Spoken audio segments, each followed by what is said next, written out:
राधा स्वामी जी। बाणी बाणी अज्ञात अनामी सतनाम सतपुरुष की। आज की सत्संग वीडियो का विषय है, किन कर्मों को करने से हमारे ध्यान में तरक्की होती है। कौन से कर्म करें जिससे हमारे ध्यान में तरक्की हो। भक्त होने का क्या कर्म है। तो चलिए इसी विषय के संदर्भ में आज की सत्संग वीडियो आरंभ करते हैं। प्यारे साथ संगत जी, आप सभी के भीतर बैठे परमात्मा को मेरा प्रणाम। आप सभी के चरणों में मेरा प्रणाम स्वीकार करें। विनती करना चाहता हूँ, इस वीडियो को अंत तक सुनने की कृपालता ज़रूर करें जी। प्यारी साथ संगत जी, जीवन को देखने का एक ढंग है। साधारणतः तुम जीवन को बड़े अविश्वास से देखते हो। जीवन को देखने का ढंग साधारणतः संदेह से भरा है, और जहाँ संदेह खड़ा हो वहाँ तुम जो भी करोगे वह कृत्य भक्त का ना हो सकेगा। भक्त का कृत्य उठता है श्रद्धा से। वही कर्म तुम दो तरह से कर सकते हो। एक ही कर्म संदेह से भरकर भी कर सकते हो, श्रद्धा से भरकर भी कर सकते हो।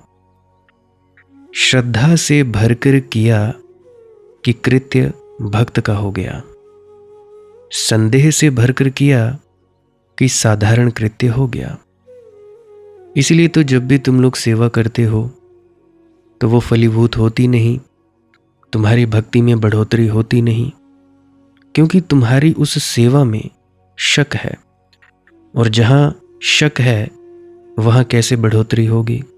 शक की ही बढ़ोतरी होगी। तो इसी तरह से श्रद्धा से भरकर किया कि कृत्य भक्त का हो गया। संदेह से भरकर किया कि साधारण कृत्य हो गया। तुमने किसी को 2 पैसे भीख में दे दिए, ये तुम ऐसे भी दे सकते हो कि टालो। अब आदमी सिर पर खड़ा है, 2 पैसा देकर निपटा लेना अच्छा है। तब भी तुमने 2 पैसे दिए, मगर व्यर्थ।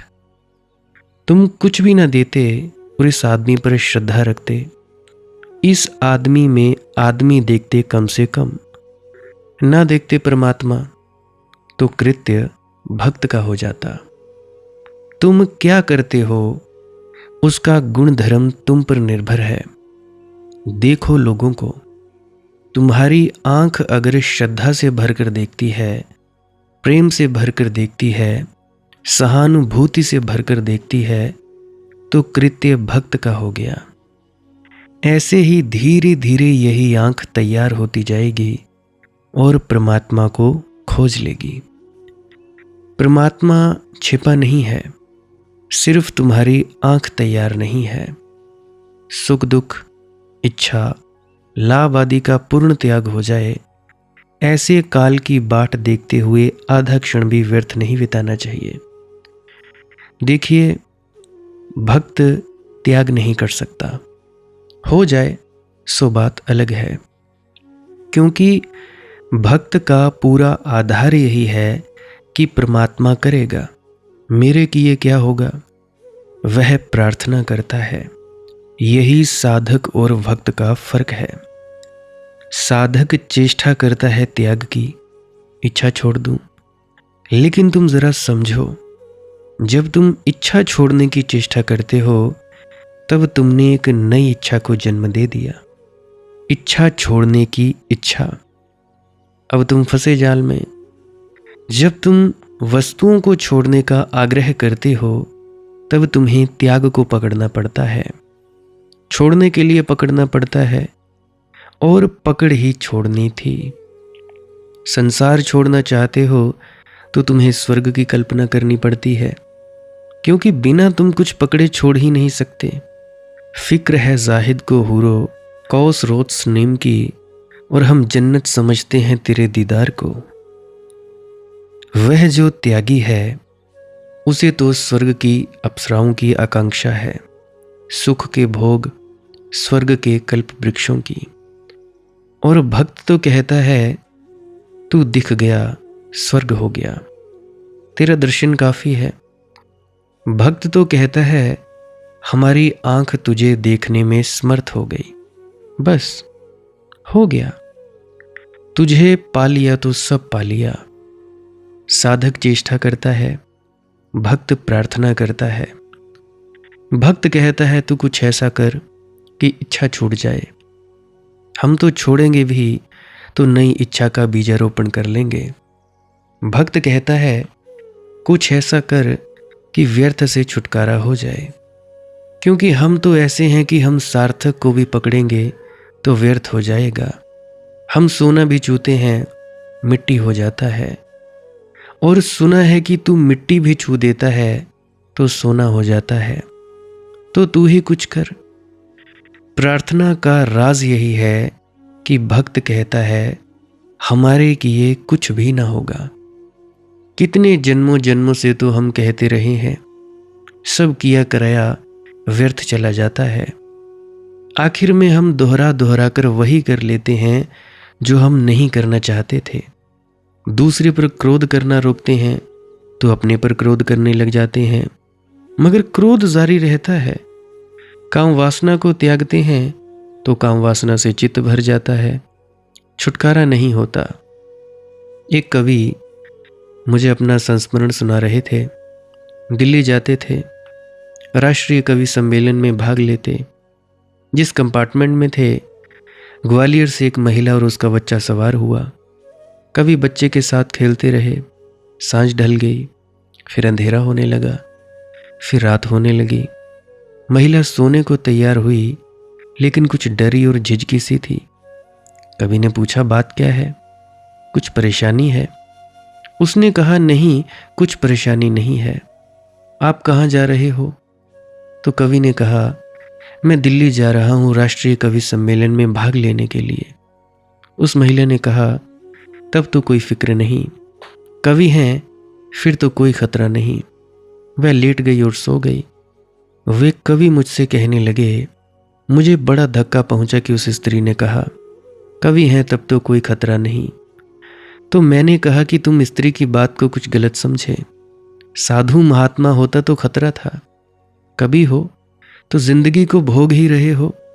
स्त्री कोई त्याज्य वस्तु नहीं है, और स्त्री का अनुभव हो जाए तो मुक्ति हो जाती है।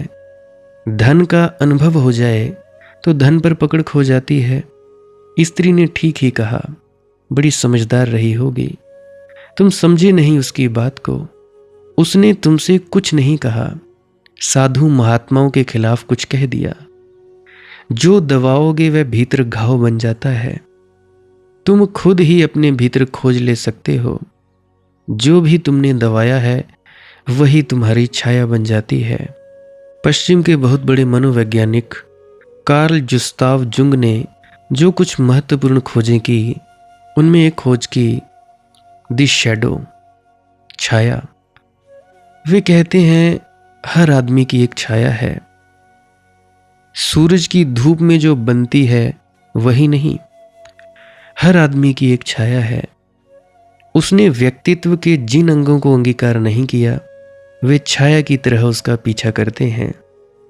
उसने जिन जिन व्यक्तित्व की बातों को हटा दिया है, अपने से दूर हटा दिया है, दबा दिया है, अपने से दूर अचेतन में सरका दिया है, तल घर में डाल दिया है, वे उसकी छायाएं हैं। वे सदा उसका पीछा करती हैं।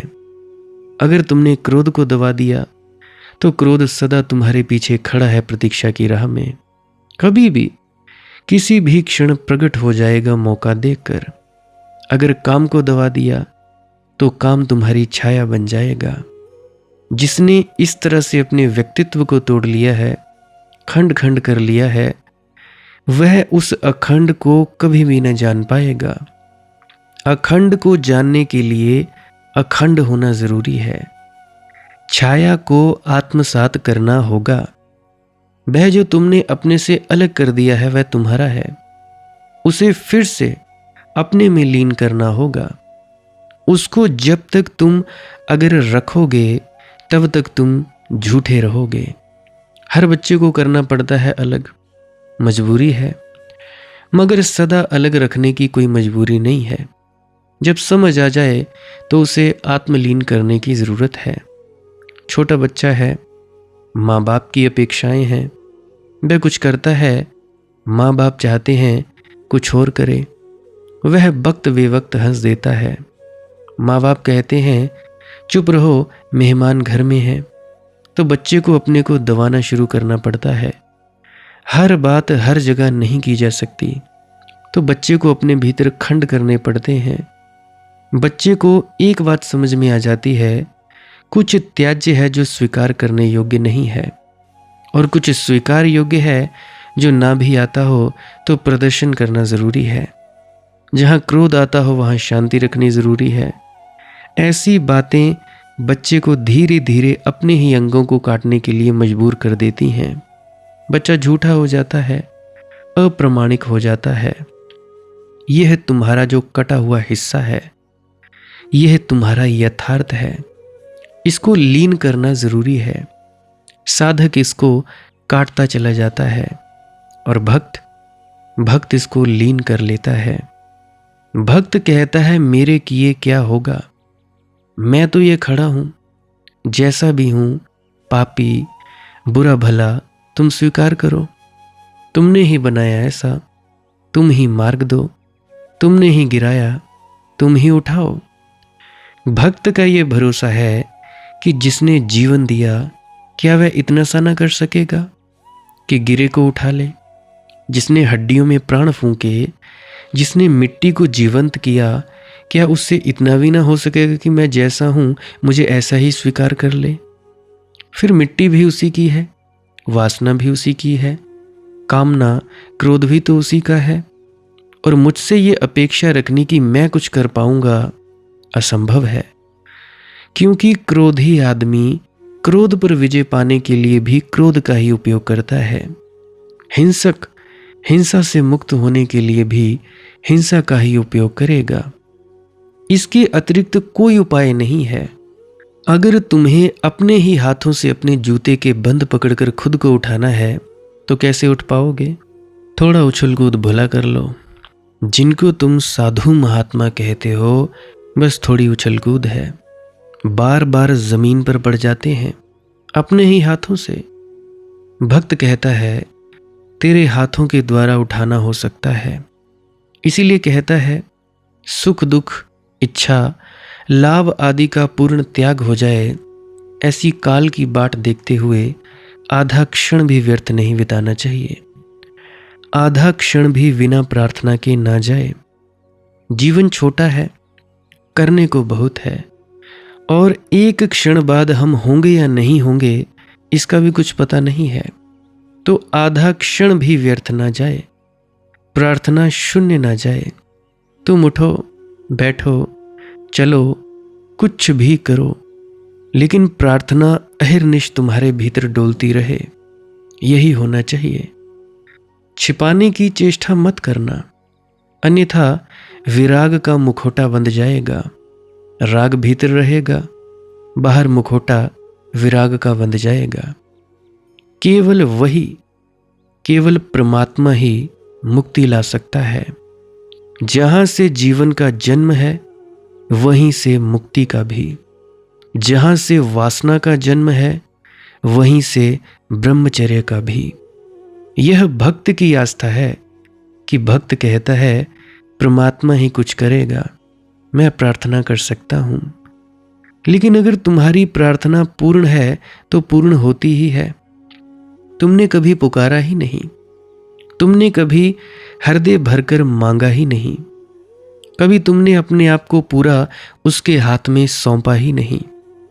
तुमने कभी हृदय पूर्वक उससे कहा ही नहीं कि आओ और मुझे बदलो, मैं बदलने को तैयार हूं, लेकिन जानता नहीं कैसे बदलूं। मैं बदलने को तैयार हूं, लेकिन बदलाहट मेरे बस के बाहर है। तुम ही आओ, तुम ही बनो मेरे हृदय में, तुम ही मुझे बदलो।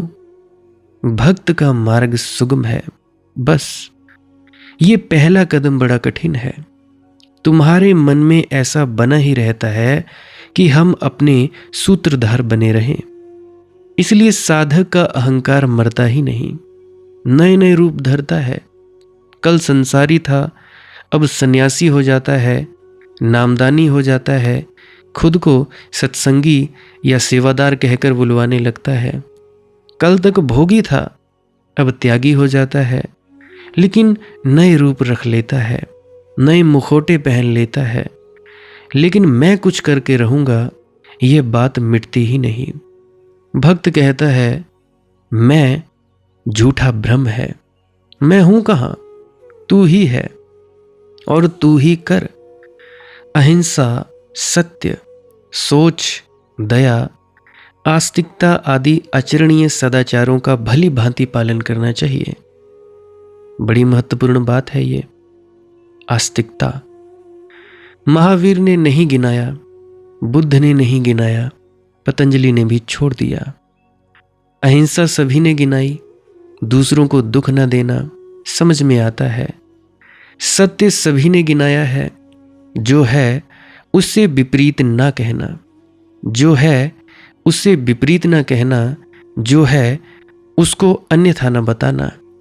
शौचः आंतरिक पवित्रता, शरीर की, बाहर की, मन की, सब तरह की, बिल्कुल ठीक है। दया, दूसरे के लिए जितना सुख हमसे बन सके उतना देने की चेष्टा। लेकिन नास्तिकता, इसको आचरण कहा है नारद जी ने। यह बड़ी अनूठी बात है। मेरे देखे बिना आस्तिकता के बाकी कोई भी हो नहीं सकता। अहिंसा, सत्य, शौच, दया बिना आस्तिकता के हो नहीं सकते। अब आस्तिकता का क्या अर्थ है? आस्तिकता का अर्थ है परमात्मा से हां कहना कि हां मैं राजी हूं। परमात्मा को नहीं ना कहना। वह जो कराए सो करना, वह जो ना कराए सो ना करना। उससे ही पूछकर चलना, अपनी बागडोर उसी के हाथ में दे देना, लगाम उसी को सौंप देना। फिर वह गड्ढों में गिराए तो गड्ढे स्वर्ग हैं, फिर वह नरक ले जाए तो नरक भी अहोभाग्य है। सब कुछ उसके हाथ में छोड़ देने का नाम आस्तिकता है।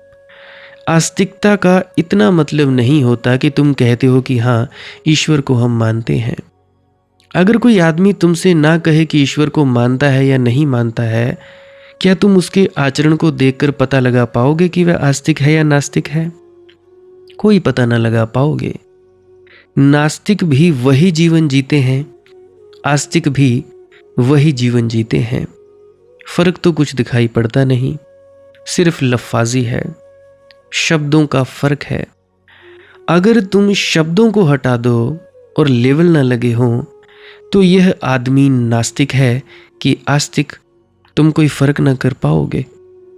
तुम्हें आस्तिकों में परम सुंदर व्यक्तित्वों के लोग मिल जाएंगे, सदाचारी नास्तिक मिल जाएंगे, सदाचारी आस्तिक मिल जाएंगे।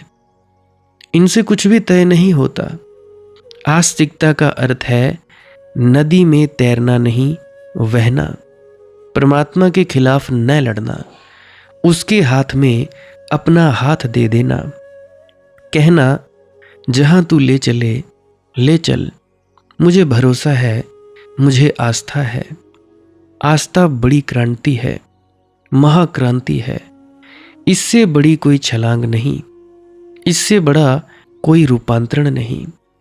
क्योंकि यह कह देना कि मैं अलग नहीं हूं, इस अस्तित्व से एक हूं, इससे भिन्न मेरी ना कोई नियति है, ना इससे भिन्न कहीं जाने का मेरा मन है। तू जो कराए सो कर। तुम जरा 24 घंटे भी आस्तिक होकर देखो। एक बार तय करो कि 24 घंटे में वह जो कराएगा करेंगे। तुम निर्भर हो जाओ। 24 घंटे में ही तुम पाओगे कि तुम किसी और जगत का स्वाद ले गए। फिर तुम दोबारा वही ना हो सकोगे जो तुम कल थे। क्योंकि तुम्हारी चिंताएं, तुम्हारी बेचैनियां, तुम्हारी अशांतियां मैं कुछ करके रहूंगा इससे पैदा होती है। फिर नहीं कर पाते तो विषाद घेरता है, संताप घेरता है, हार पकड़ लेती है। जैसे ही तुमने कहा जो तू करेगा मेरा कोई चुनाव नहीं, अब तू अंगीकार कर ले और मुझे चला। मैं ये भी ना कहूँगा कि तूने भटकाया, क्योंकि तू भटकाए तो इसका अर्थ हुआ कि भटकने में ही मेरी मंजिल होगी। मैं ये भी ना कहूँगा कि अभी तक कुछ भी नहीं हुआ, क्योंकि नहीं हुआ तो शायद इसी ढंग से होने का रास्ता गुजरता होगा। भक्त का अर्थ है अनन्य श्रद्धा। उसकी श्रद्धा को कहीं खंडित नहीं किया जा सकता। कोई घटना उसकी श्रद्धा को डावाडोल नहीं करती। आस्तिकता परम गुण है। नास्तिकता यानी नहीं कहने की आकांक्षा तुम सभी के मन में नहीं पहले उठता है। नहीं कहना हमेशा आसान है, क्योंकि अहंकार को अकड़ देता है। नहीं कहा नहीं कि भीतर लगता है कि हम भी कुछ हैं। हाँ कहा कि भीतर लगता है गए।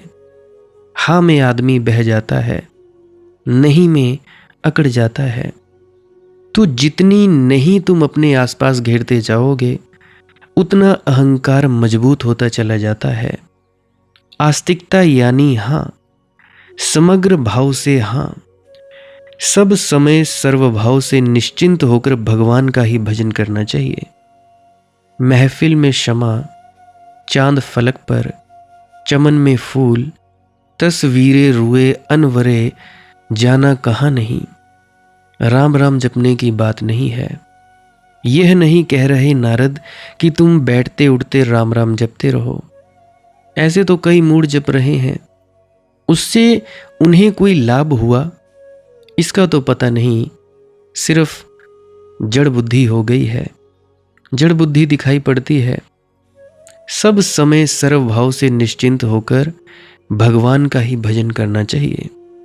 इसका अर्थ यह है, जहां तुम देखो सब तरफ घूंघट उघाड़कर उसी को देखो, तो ही सर्वकाल में सब जगह उठते बैठते सोते खाते पीते भजन हो सकता है।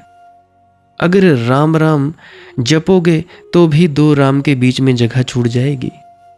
कितने ही जल्दी रटो राम राम राम राम, तो भी सर्वकाल में नहीं हो पाएगा। दो राम के बीच में जगह छूट ही जाएगी। तुम चाहे एक दूसरे के ऊपर राम को चढ़ा दो, जैसे कहीं एक्सीडेंट हो जाए रेलगाड़ी का, एक डिब्बे के ऊपर दूसरा डिब्बा चढ़ जाए, तो भी सर्वकाल में सर्वभाव से नहीं हो सकेगा। कभी तो थक जाओगे। और ध्यान रखना, जब तुम थक जाओगे तो तुम विपरीत करोगे। धर्म कुछ ऐसी कला है जिसपे थकना नहीं है। अगर थक गए तो विपरीत करना पड़ेगा, क्योंकि थकान मिटाने के लिए करना पड़ता है। दिन भर जागे, थक गए तो रात सोना पड़ता है। राम राम राम राम जपते रहे, फिर थक गए, परेशान हो गए, तो फिर व्यर्थ की बातों में अपने मन को उलझाना पड़ता है। एक ही उपाय है, महफिल में क्षमा, चांद फलक पर, चमन में फूल, तस्वीरें रुए अनवरे जाना कहाँ नहीं। तुम जहां भी देखो, चाहे फूल हो, चाहे क्षमा हो, चाहे चांद हो, पशु पक्षी हो, मनुष्य हो, पौधे हो, पत्थर हो, तुम जहां नजर डालो जल्दी से घूंघट उठाकर उसको देख लेना। आगे बढ़ जाना। धीरे धीरे तुम्हारी आंखें ही घूंघट उठाने की कला सीख जाएंगी। तुम्हें घूंघट उठाना भी नहीं पड़ेगा। आंख पड़ी कि तुम घूंघट के पार देख लोगे। सब जगह उसी की छवि विराजमान है, तो तुम दूसरों में भी उसी को देखोगे, अपने में भी उसी को देखोगे।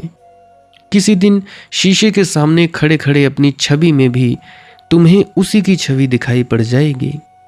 तब फिर सतत हो गया। अब यह करना नहीं है। ध्यान रखना, जो करना पड़े वह सतत नहीं हो सकता, क्योंकि करने से तो तुम थकोगे, छुट्टी मांगोगे। अब यह करने जैसा नहीं है। अब तो ये हो रहा है, ये तो अब अपने आप घट रहा है। तो भजन, वे भगवान कीर्तित होने पर शीघ्र ही प्रकट होते हैं और भक्तों को अनुभव करा देते हैं। अब इस सूत्र को समझ में भूल हो सकती है, बहुतों ने भूल की है। सीधा अर्थ तो यह हुआ कि भगवान खुशामद से प्रसन्न हो जाते हैं। वे भगवान कीर्तित होने पर शीघ्र ही प्रकट होते हैं और भक्तों का अनुभव करवा देते हैं। इसका तो अर्थ हुआ कि बड़े स्तुति प्रिय हैं, खुशामद की आकांक्षा रखते हैं कि तुम उनका भजन करो तो वे जल्दी से खुश हो जाते हैं कि देखो ये भक्त बड़ा शोरगुल मचा रहा है। नहीं, इसका ये अर्थ नहीं है। तुम जब कीर्ति करते हो परमात्मा की तब तुम खुल जाते हो। कीर्तित होने पर वे शीघ्र प्रकट हो जाते हैं। जब तुम उनका स्मरण करते हो परम भाव से, तुम बंद नहीं रह जाते, तुम खुल जाते हो। उस खुलेपन में दर्शन हो जाता है। परमात्मा तो वही है जो सदा मौजूद है। तुम किसी भांति पीठ किए खड़े हो। जब तुम कीर्ति करते हो परमात्मा की, तुम्हारा मुख उसकी तरफ घूमने लगता है। सूर्यमुखी का फूल देखा? सूरजमुखी सूरज की तरफ घूमता रहता है, इसलिए तो हम उसको सूरजमुखी कहते हैं। उसका मुख सूरज की तरफ तो एक दिशा में है, परमात्मा तो सभी दिशाओं में है। तुम्हें एक दफा समझ में आ जाए सूत्र, तो जहां तुम देखते हो उसी को देखना, बस उसकी कीर्ति शुरू हो गई। कीर्ति का मतलब ये नहीं कि तुम कहो कि हम बहुत पापी हैं और तुम बड़े पतितवान हो। इस सबसे कोई मतलब नहीं है। ये कहने की बातें नहीं है, कहकर तो खराब हो जाती हैं। ये तो भीतर अनुभव करने की बातें हैं। तुम अनुभव करना, तुम्हारे जीवन में उसका यश गान गूंजने लगे।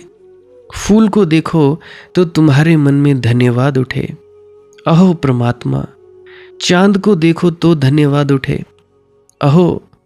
तुम्हारे जीवन में अहो भाव सतत निनादित होने लगे। इतना सौंदर्य चारों तरफ है और तुमने अहो भाव प्रकट नहीं किया। तुम्हारी आंखों पर कैसे पर्दे न पड़े होंगे।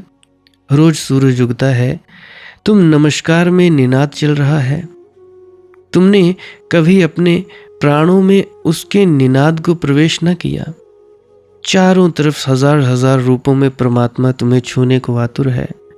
हवाओं की तरंगों में, सूरज की किरणों में तुम बिल्कुल जड़ बैठे हो। तुमने पक्षाघात लग गया है। भक्ति का अर्थ इतना ही है, केवल थोड़े सजग बनो, थोड़े तोड़ो ये जड़पन को, थोड़ा उठो, नाचो। वह नाच रहा है, तुम भी नाचो। वह गा रहा है, तुम भी गाओ। जब तुम्हारा गीत उसके गीत से मिलने लगेगा, जब तुम्हारा नाच उसके पैरों के साथ पड़ने लगेगा, तत्क्षण तुम पाओगे कि तुम में भी वही नाच रहा है। ये मत सोचना कि तुम जब अहोभाव से भरते हो तो परमात्मा अहोभाव से नहीं भरता। तुम उसी का फैलाव हो, उसी का एक हाथ हो। तुम जब आनंदित होते हो, तुम्हारा हाथ जब स्वस्थ होता है, तो तुम्हारा पूरा प्राण भी आनंदित होता है। भक्त और भगवान कोई दो बातें नहीं हैं। दो पंख हैं एक ही पक्षी के, दो पैर हैं एक ही व्यक्तित्व के। कुछ तेरा हुस्न भी है सादा वो मालूम बहुत, कुछ मेरा प्यार भी शामिल तेरी तस्वीर में।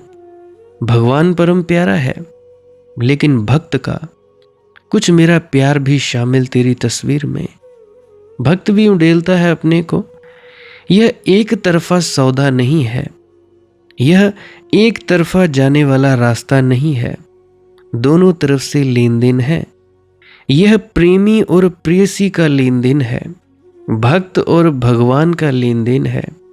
ऐसा नहीं कि तुम ही प्रसन्न होते हो जब भगवान तुम्हें उपलब्ध होता है, भगवान भी प्रसन्न होता है। यह अर्थ है कीर्तित होने से। जब तुम्हारे भीतर उसका अवतरण होता है, तुम नाच उठते हो। वह भी नाचता है परम अहोभाव से। फिर कोई एक उपलब्ध हुआ, फिर कोई एक भूला भटका वापिस आया, फिर एक लहर दूर निकल गई थी, वापिस लौट आई। यह प्रेम रूपा भक्ति एक होकर भी तीनों कायिक, वाचिक, मानसिक सत्य में अथवा तीनों कालों में सत्य भगवान की भक्ति का श्रेष्ठ है। भक्ति ही श्रेष्ठ है। तीनों कायिक, वाचिक, मानसिक अथवा तीनों कालों में, भूत, भविष्य, वर्तमान भक्ति ही श्रेष्ठ है, भक्ति ही श्रेष्ठ है, क्योंकि शेष सब तो मनुष्य के कृत्य हैं। शेष सब मनुष्य को करना पड़ता है, योग, तप, त्याग, तपश्चर्या। भक्ति का बिल्कुल दूसरा ही आधार है। मनुष्य छोड़ता है कि तू कर, मनुष्य सिर्फ करने देता है, उसे रोकता नहीं। शेष सब साधना विधियां विधायक है। भक्ति सिर्फ अवरोध को हटाती है। भक्ति ये कहता है मैं बाधा ना दूंगा, बस इतना मेरा भरोसा मुझको है कि मैं बाधा नहीं दूंगा। तू आएगा तो मैं द्वार बंद ना रखूंगा, मगर तुझे लाऊं कैसे? द्वार खोलकर आंख बिछाकर तेरी राह में बैठा रहूंगा, अहरनिश बैठा रहूंगा। सांझ सुबह रात दिन 24 घंटे तेरी प्रतीक्षा करूंगा, लेकिन कहां से तुझे पकड़कर ले आऊं वह मेरा वश नहीं। तेरी कृपा होगी, तेरा गुणगान करूंगा, तेरे गीत गाऊंगा, तेरे लिए नाचूंगा। द्वार बंद ना रहेंगे। बस भक्त इतना ही कह सकता है, अवरोध ना रहेगा मेरी तरफ से। तू आए और मुझे ना पाए ऐसा ना होगा, मैं मौजूद रहूंगा। शेष सारी साधना पद्धतियां करने को कहती हैं, भक्ति छोड़ने को। इसलिए नारद कहते हैं कि भक्ति श्रेष्ठ है, क्योंकि वह भगवान का कृत्य है। जैसे तुम्हें अपने हृदय को खोल देता हो, वह जो लिखता है तुम लिखने देते हो, उसके हस्ताक्षर बन जाते हैं भक्त के ऊपर।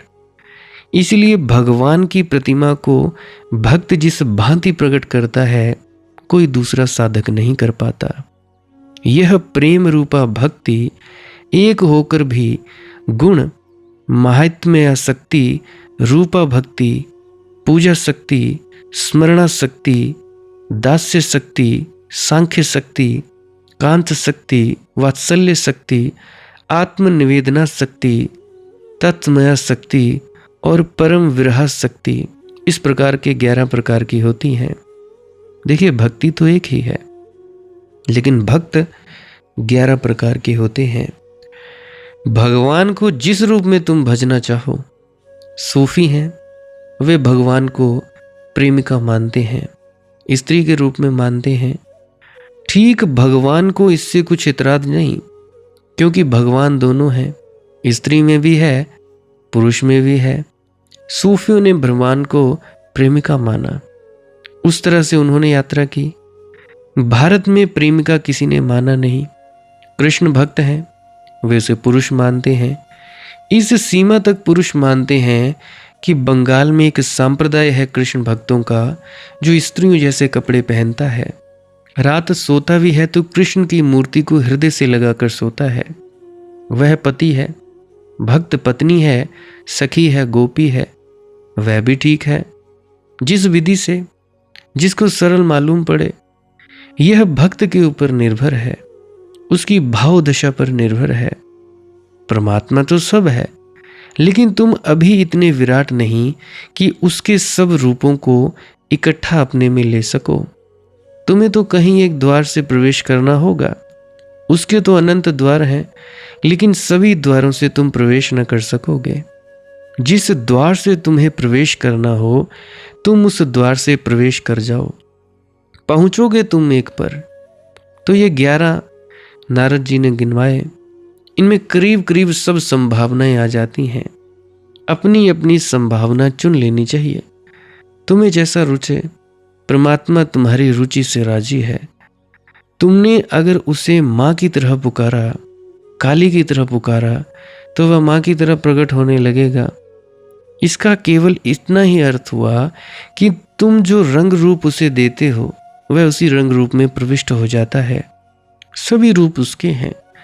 रामकृष्ण को वह काली के रूप में प्रकट हुआ।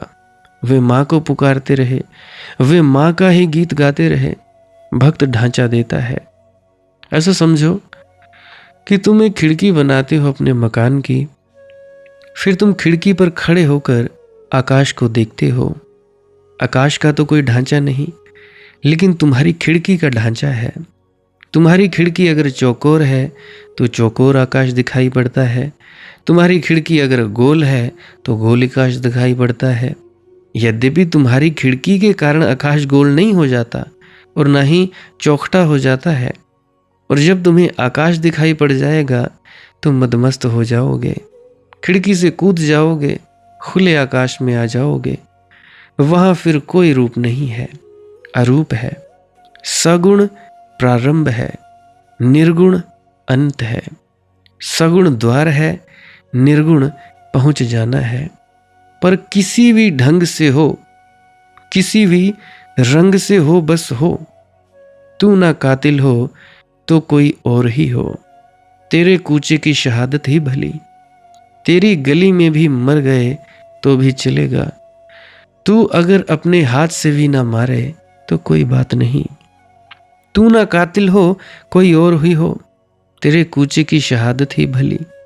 बस उसकी राह में कहीं खो जाना है, उस तक कोई कब पहुंचा है, कूचे में ही लोग खो गए हैं। उस तक पहुंचना संभव ही कहाँ है। तुम रहते पहुंच ना पाओगे, तुम खोकर ही पाओगे। तुम तो कहीं राह में ही खो जाओगे। मैं होगा तो परमात्मा नहीं होगा, मैं नहीं होगा तो परमात्मा होगा। कोई मनुष्य कभी भगवान से मिला नहीं। जब तक मनुष्य रहता है भगवान नहीं, जब मनुष्य मिट जाता है तब भगवान है। ऐसा ही समझो कि कोई बीज कभी अपने अंकुर से मिला, बीज मिट जाता है तो अंकुर। ऐसे ही मनुष्य जब मिट जाता है तो अंकुरण होता है उस परमात्मा का। तुम्हारी मृत्यु में ही उसका आगमनम है। तेरे कूचे की शहादत ही भली। सनंत कुमार, व्यास, शुकदेव, शांडिल्य, गर्ग, विष्णु, कौंडिड, शेष, उद्धव, अरुणी, वली, हनुमान, विभीषण आदि भक्ति तत्व के आचार्यगण लोगों की निंदा स्तुति का कुछ भी भय न कर सब एक मत से ऐसा कहते हैं कि भक्ति ही सर्वश्रेष्ठ है। लोगों की निंदा स्तुति का कुछ भय ना कर। प्रेम के मार्ग पर सबसे ज्यादा निंदा स्तुति है, क्योंकि संसार चलता है गणित से, संसार चलता है हिसाब किताब से। संसार की व्यवस्था तर्क सरणी है और प्रेम सब सीमाएं तोड़कर बहने लगता है। इसलिए संसार प्रेम को स्वीकार नहीं करता, साधारण प्रेम को ही स्वीकार नहीं करता, क्योंकि ये तो सब किनारे तोड़कर बाढ़ बनाना है। समाज घबराता है, समाज मर्यादा चाहता है और प्रेम अमर्यादित है। इसलिए जिसे समाज की निंदा स्तुति का बहुत डर है वह भक्त नहीं हो पाएगा। मगर करोगे क्या? समाज की स्तुति निंदा को इकट्ठा करके करोगे क्या? मौत के क्षण में कुछ काम ना आएगा, यहां भी कोई तृप्ति ना मिलेगी। कितनी ही स्तुति समाज करे पेट ना भरेगा, कितनी ही तालियां लोग पीटें प्राणों के फूल न खिलेंगे। कितना ही सम्मान हो और गले में फूल मालाएं डाली जाएं, तुम भीतर दरिद्र के दरिद्र ही रहोगे। तुम्हारा भिखमंगापन न मिटेगा। तो जरा देख लेना कि कहीं समाज की निंदा स्तुति में अपनी आत्मा को तो नहीं बेच रहे। कहीं ऐसा तो नहीं कि उनकी स्तुति बड़ी महंगी पड़ती हो। जितना जितना तुम समाज की स्तुति की चिंता करते हो उतना ही तुम छोटे होते चले जाते हो। जितना ही तुम डरते हो उतना तुम्हें और डराया जाता है। धीरे धीरे तुम समाज में कूड़ा घर पर बैठे रहने को राजी हो जाते हो। इसे थोड़ा सोचना, क्या करोगे? मिल भी गई सारी स्तुति मान सम्मान, क्या होगा? किसी ने निंदा ना की तो क्या होगा? कोई तुम्हारी निंदा ना करे, सभी तुम्हारी स्तुति करें तो तुम्हें जीवन का अर्थ खुल जाएगा? क्या तुम्हारे प्राणों के कमल खिल जाएंगे? क्या तुम तृप्त हो जाओगे? होता तो उल्टा ही है। जैसे जैसे स्तुति मिलती है वैसे वैसे स्तुति की व्यर्थता पता चलती है। जितना जितना लोग तुम्हारा सम्मान करने लगते हैं उतना उतना तुम कारागृह में पड़ने लगते हो। उतनी उतनी तुम्हारी मर्यादा संकीर्ण होने लगती है। उतना उतना तुम्हें लगता है अब तुम खिल नहीं सकते, अब 1000 आंखें तुम पर हैं। भक्त तो केवल वही हो सकता है जिसने एक बात का निर्णय कर लिया कि भीतर के आनंद के सामने और कोई भी चीज वर्णीय नहीं है। भीतर का आनंद पहले है, परमात्मा के संबंध प्रथम, फिर शेष सारे संबंध हैं। अगर उससे संबंध बनकर सब संबंध बनते हों तो भक्त राजी है। अगर उससे संबंध टूटते हों तो फिर कोई संबंध अर्थ का नहीं है। जीसस ने कहा है, उस एक को खोकर तुम सब खो दोगे, और सब को पाकर भी अगर तुमने उस एक को पा लिया तो सब पा लिया। जो इस नारदुक्त शिवानुशासन में विश्वास और श्रद्धा करते हैं वे प्रियतम को पाते हैं, वे प्रियतम को पाते हैं। विश्वास और श्रद्धा पर ये सूत्र पूरे होते हैं। इन दो शब्दों को थोड़ा सा समझ लेना जरूरी है। विश्वास का अर्थ है संदेह अभी मिटा नहीं है, शक है, लेकिन तुम शकों के बावजूद विश्वास करते हो। संदेह एकदम से मिट भी नहीं जाते। कोई जादू तो नहीं, कोई मंत्र तो नहीं कि मंत्र फेर लिया, दवा ले ली, तावीज बांध लिया और संदेह मिट जाए। संदेह है, लेकिन संदेह को चुनो या ना चुनो ये तुम्हारे हाथ में है। मेरे पास लोग आते हैं, कहते हैं जी ध्यान में तो डूबना है लेकिन संदेह भी है। मैं कहता हूं दोनों तुम्हारे भीतर हैं। ध्यान में डूबने का भाव भी उठा है, वे कहते हैं उठा है। कुछ विश्वास भी आता है, कुछ संदेह भी है। मैं कहता हूं अब दोनों को तुम चुन लेना। अब तुम्हें दो में से चुनना पड़ेगा। संदेह चाहो संदेह चुन लो, तब तुम अपनी आधी आत्मा को तड़फड़ाओगे जो ध्यान में डूब लेना चाहती थी। ध्यान में डूब जाओ, तब तुम अपने आधे विचारों को तड़फड़ाओगे, मन को जो संदेह करना चाहता था। अब तुम्हें चुनना यह है कि संदेह तो तुम बहुत दिन करके देख लिए, क्या पाया? अब थोड़ा विश्वास करके भी देख लो। एक मौका विश्वास को भी दो। संदेह ने तो सिर्फ सताया। संदेह से कोई सुख तो न जन्मा, कोई वर्षा तो न हुई, आषाढ़ के मेघ तो ना घिरे, प्राणों की पृथ्वी तो वैसी की वैसी ही तड़फड़ती रही, प्यासी रही। संदेह करके बहुत दिन देख लिया, अब विश्वास करके भी देख लो। एक मौका विश्वास को भी दो। तो वे कहते हैं लेकिन संदेह अभी मिटे नहीं। मैं उनसे कहता हूं संदेह के बावजूद चुनाव तो करना ही होगा ना। और ध्यान रखना, जब तुम चुनाव भी नहीं करते तब भी चुनाव तो हो ही रहा है।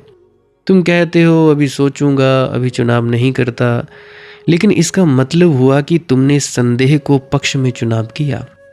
बिना चुनाव किए तो एक क्षण भी तुम रह नहीं सकते।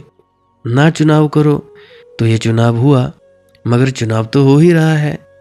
तो एक मौका नए को दो, अपरिचित को दो, अनजान को दो। उस राह को भी एक मौका दो जिस पर तुम कभी गए नहीं, और जिस राह पर बहुत बार हो आए हो, कभी कुछ ना पाया। जिस आदमी ने अब तक संदेह किए हैं, अगर वह ठीक ठीक संदेह करना जानता हो तो अब संदेह पर संदेह आ जाना चाहिए। संदेह पर संदेह का नाम ही विश्वास है। यह श्रद्धा नहीं है, यह विश्वास है। संदेह पर जिसने संदेह आ गया, कर करके देखा कुछ ना पाया, आदत पुरानी है, किए चले जाते हैं। जिस राह से बहुत बार गए वहां आंख बंद करे भी चले जाते हैं तो चलना हो जाता है। कुशलता आ गई, आदत हो गई है। लेकिन सोचो, अब संदेह का उपयोग करो।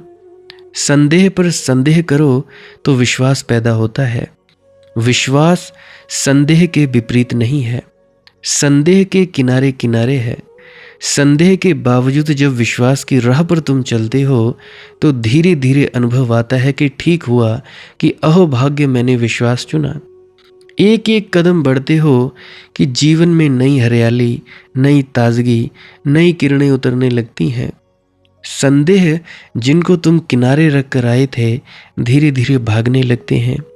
जैसे प्रकाश में अंधेरा भागने लगता है, सूरज निकल आया और जैसे ओस किरण तिरोहित होने लगते हैं, ऐसे तुम्हारे संदेह तिरोहित होने लगेंगे। जब सारे संदेह तिरोहित हो जाएंगे तो विश्वास समाप्त हो जाता है, श्रद्धा का जन्म होता है। विश्वास औषधि की तरह है। तुम बीमार हो, विश्वास औषधि की तरह है।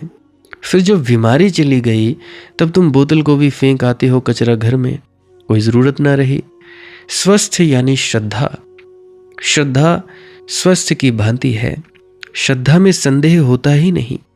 विश्वास में संदेह किनारे किनारे चलता है, समानांतर चलता है। इसीलिए जब तक श्रद्धा ना आ जाए तब तक बड़ा सचेत रहने की ज़रूरत है।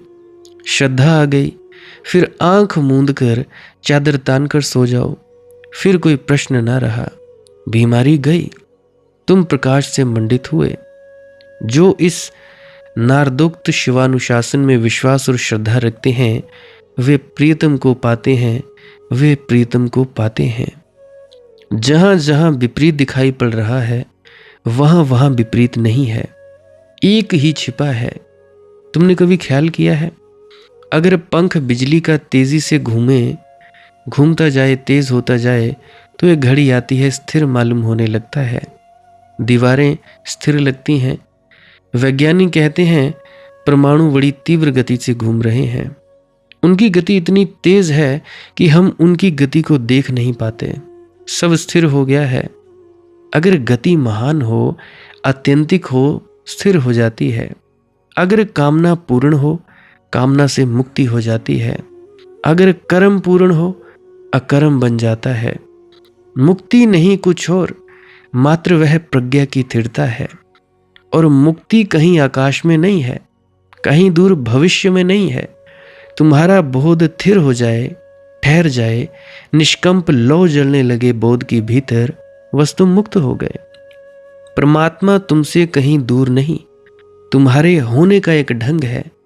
जब तुम अपनी परिपूर्णता में निखरते हो, तुम ही जब अपने अंधकार के ऊपर उठते हो तो परमात्मा हो। तो भक्त का जो आत्यंतिक अनुभव है वह भगवान हो जाने का है। सब दूरी खोज के दिनों की है। जैसे जैसे समाप्त होने के करीब आती है, भक्त और भगवान एक होने लगते हैं। इन जो बातों को सुना, इन बातों पर मनन करना, धीरे धीरे अपनी जिंदगी की शैली में संभालने की कोशिश करना। जितना बन सके उतना समय परमात्मा की स्मृति में, जितना बन सके उतना परमात्मा को देखने में, सब जगह उघाड़ उघाड़ कर, जहां देखने की कठिनाई भी मालूम पड़ती हो, पत्थर में, चट्टान में, वहां भी गौर से देखना दिखेगा। इसीलिए तो हमने सारी मूर्तियां पत्थर की बनाई हैं परमात्मा की, क्योंकि पत्थर में भी वह है, वहां भी मूर्ति को खोजने की बात है, छिपा है। जरा छैनी चलाने की बात है, छैनी लेकर जाने की जरूरत नहीं, तुम्हारी आंख ही छैनी हो जाती है। जरा गौर से देखना, जहां कहीं रूप रंग भी दिखाई नहीं पड़ता वहां भी प्रकट हो जाता है। और जल्दी थक मत जाना, अधैर्य मत करना, धीरज और अनंत प्रतीक्षा। मत कर धीमा गीत, अभी तो मंजिल दूर बहुत है। पीकर स्वर्ग का स्नेह पंथ का, हृदय सदय हो जाता। रागों के मेल में नभ का सूनापन खो जाता। मत रख पूजा थाल, अभी तो धूप कपूर बहुत है। प्यारी साथ संगत जी, आज के लिए बस इतना ही। किसी का कोई प्रश्न हो, कोई दिक्कत परेशानी हो तो कमेंट सेक्शन में लिख सकते हैं। डिस्क्रिप्शन में मेरा व्हाट्सएप नंबर दिया गया है, वहाँ पे आप प्रश्न पूछ सकते हैं। शेयर करना हो तो कर सकते हैं, इस वीडियो को लाइक कर सकते हैं, हाइप कर सकते हैं इस वीडियो को। बाकी जैसी आपकी मौज, जैसी माले की मौज। भजन सिमरन क्या है, श्वास क्रिया योग क्या है, जो विजय शर्मा जी द्वारा बताई गई है, उसके बारे में जानना चाहते हो तो अभी मैं एक क्लिप लगाए देने वाला हूँ, उस क्लिप को भी आप जरूर सुनकर जाइएगा। मैं आपका बहुत बहुत धन्यवादी रहूँगा। भजन सिमरन क्या है? भजन और सिमरन दो अंग है। सिमरन है कुछ शब्दों का जाप करना जो आपको आपके सदगुरु द्वारा बताए जाते हैं। कोई भी जाप हो सकता है, कोई भी शब्द हो सकते हैं। करना क्या है, किसी कमरे में बैठ जाइए, या रात को बैठ सकते हैं, सुबह बैठ सकते हैं, या जब भी आपको फुर्सत के लम्हे मिले बैठ सकते हैं। तो जब बैठें तो शरीर को बिना हिलाए डुलाए बैठना है। जो बैठ नहीं सकता तो वो लेट जाए, जो चौकड़ी नहीं मार सकता वो टांगे सीधी कर ले। कोशिश ये रहनी चाहिए कि ज़्यादा से ज़्यादा वक्त शरीर को बिना हिलाए डुलाए बैठा जाए। उसके बाद अपने शब्दों का जाप शुरू कर दे।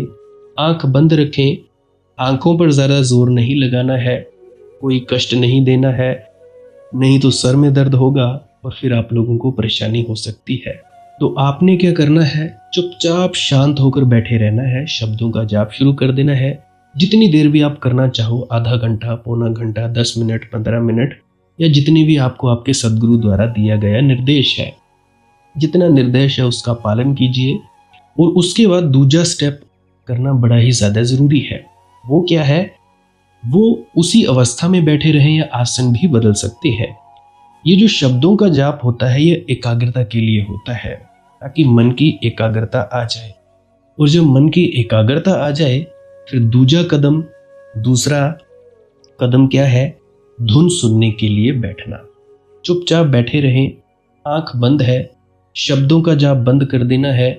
और अगर कोई भी आपके गुरु महाराज है उनको आप स्मरण कर रहे थे, याद कर रहे थे, आंखों के सामने शक्ल ला रहे थे, तो उसको लाना बंद कर दीजिए। शब्द धुन सुन रही है तो सुनते रहिए, आंख बंद करके अंधेरे में ही टिके रहें। टिके रहना है और ये इच्छा नहीं करनी है कि कुछ दिखे, कहीं पहुंचा जाए, परमात्मा को पाना है, ये करना है, वो करना है। याद रखें, ना कुछ समझना है, ना कुछ देखना है। ऐसे ही अज्ञानी होकर इसी अंधेरे में पड़े रहें। इसी अंधेरे में पड़े रहना है बस। उसके बाद जो होगा सो होगा। और अगर कोई अनुभव हो भी गया तो इससे ये नहीं कि अगली बार फिर से कामना करनी है कि ये वैसे ही हो। कामना ही सबसे बड़ी अड़चन है, इच्छा ही सबसे बड़ी अड़चन है, किसी चीज की तृष्णा करना ही सबसे बड़ी अड़चन है, मांग ही वासना है। अगर परमात्मा चाहिए तो कुछ नहीं मांगना है, चुपचाप बस बैठो, अपने आराम में बैठो, अपने विश्राम में बैठो। धीरे धीरे धीरे वो होगा जो होना चाहिए।